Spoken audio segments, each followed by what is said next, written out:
Welcome back, Hot Wheel Collectors, Diecast enthusiasts, to another episode of Curb's Garage. Today got great story, some great castings with a great story, I should say. And that is the Ford J car.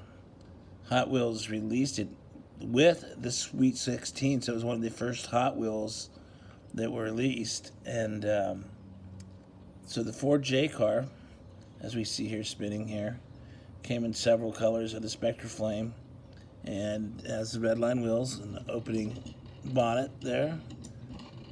You can see the engine. So I'm going to show you a few that I have in my collection. Here's an orange one with some chips on it.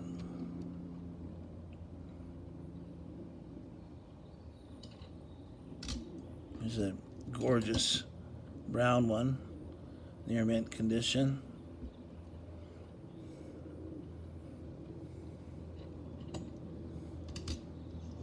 Here's a nice rose.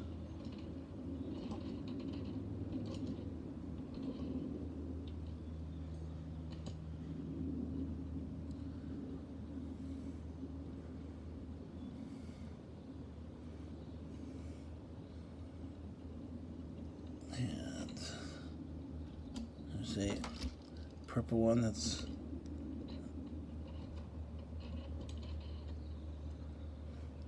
not in the best shape.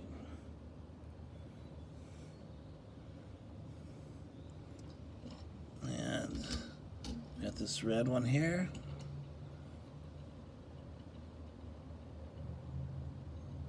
And it's funny that it has this one and the black stripe on there, and I'll get to that in a moment. Alright, and here's my last one, probably my best one, and it's the white enamel. Anytime you got a white enamel from the earlier red lines, those are highly sought after and very valuable. So this one being a Sweet 16, it's a very, very nice piece. Alright, so let's get to the story of it. Alrighty. Let's go.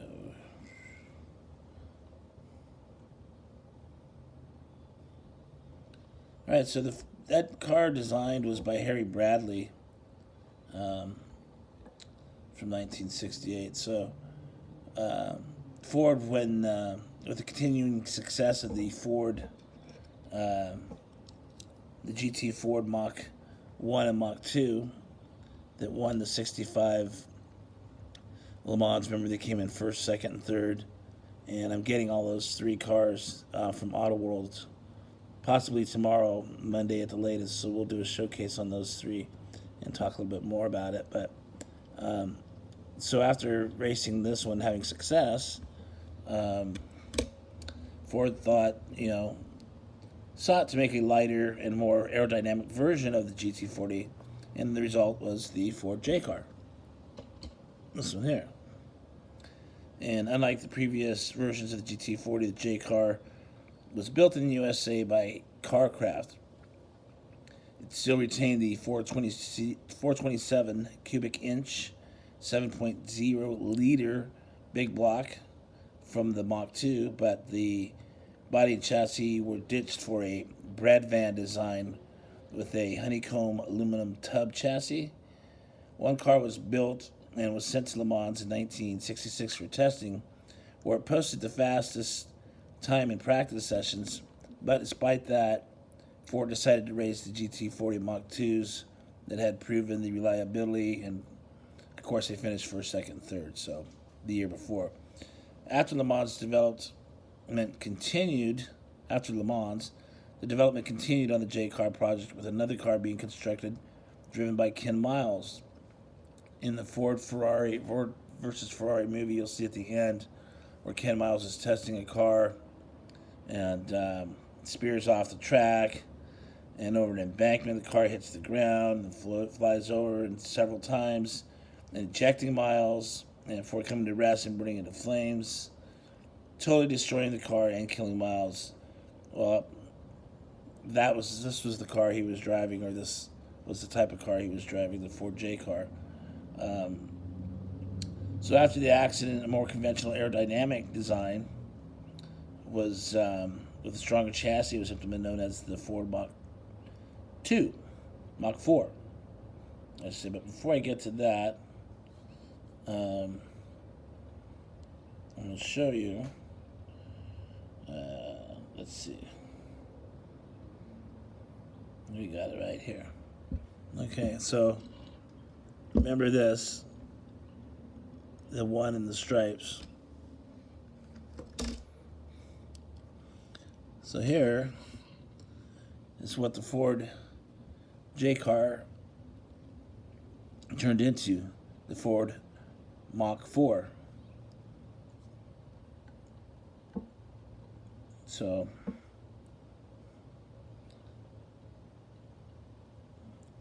this one here, so it included the black and white stripes with the #1 race tag in the 1967 Le Mans Championship. So Dan Gurney and A.J. Foyt drove this, the red Shelby American Accord Ford, not just like this, to victory at the Circuit de la Sarthe that year. In Victory Lane, Gurney invented the tradition of spraying the champagne. So this car was competing against the Ferrari 330p 4, where the Mach 1s and Mach 2s were competing against the Ferrari 330p3. And I said in an earlier video that you can't find a 1/64 scale Ferrari 330p3. I haven't been able to find one. So curious why Hot Wheels has not made one. Also, I'm curious why they had not made the actual Mach 1 or Mach 2 that was in the 65 race. I think I can't remember which one they have. But anyhow, that's the story of those cars. And there they go. They're ready to race. Cinco de Mayo weekend. So stay tuned for some lowriders. We can do some lowrider racing, I think. It'll be fun. So, and you guys have a great weekend. Happy Friday. Peace out.